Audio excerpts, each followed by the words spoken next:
आणि 2000 म्हणजे इलेक्शन नाही झालं, प्रशासक बसला, 2020 ते आतापर्यंत नाईक साहेब 80 वेळा महापालिकेत गेले. कोणासाठी गेले? फक्त एकमेव नेता काय, बाकी कोणीही 80 वेळा महापालिकेच्या इमारतीत गेलेलं नाही. फक्त एकमेव नेता आहे जो महापालिकेच्या इमारतीत आपल्या सर्वांच्या सुखसुविधासाठी गेला, तो नाईक साहेब.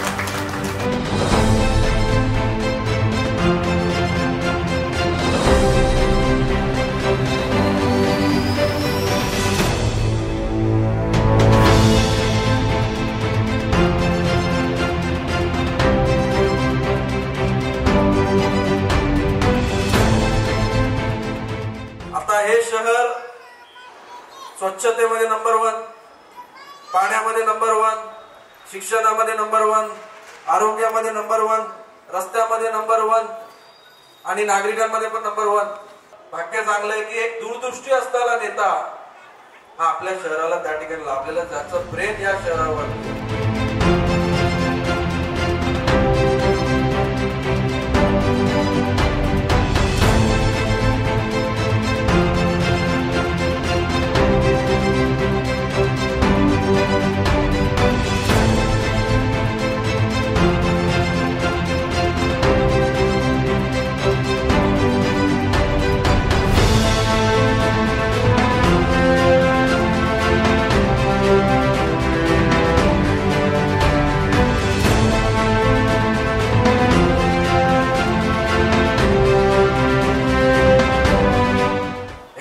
शांततेचं शहर आहे. इथे धर्म, जात, वर्ण, पंथ, भेद याच्या पलीकडे जाऊन माणुसकी धर्माची जतन करणारं आपलं हे शहर शांततेचं शहर म्हणून या भारतामध्ये याची ओळख आहे. शांतता कायम ठेवायची रे आपल्याला.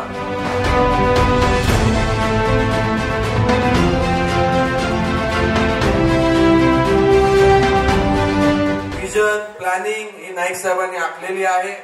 कायमचा पाण्याचा प्रश्न मिटवण्याचा जर कोण निर्णय घेऊ शकतो ते फक्त नाईक साहेब त्या ठिकाणी.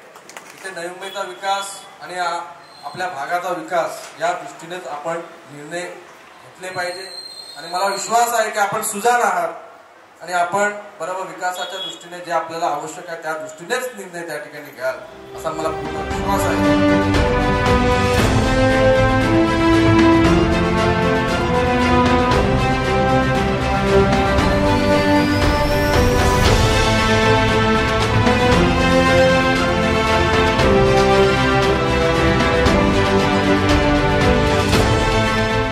घनसोली येथे ऐरोली विधानसभा मतदारसंघाचे महायुतीचे उमेदवार गणेश नाईक यांच्या प्रचारार्थ माजी महापौर सागर नाईक यांनी नागरिकांशी संवाद साधला.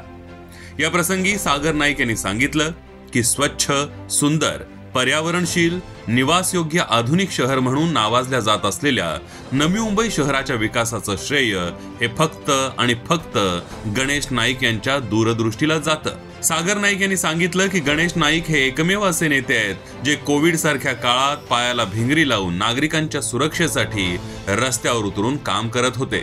सागर नाईक यांनी आवर्जून सांगितलं की महापालिकेच्या स्थापनेपासून 25 वर्षात फक्त 2 वेळा महापालिकेत गेलेल्या या नेतृत्वानं प्रत्येक आठवड्याला मुख्यालयात येऊन जनतेचे प्रश्न मार्गी लावले.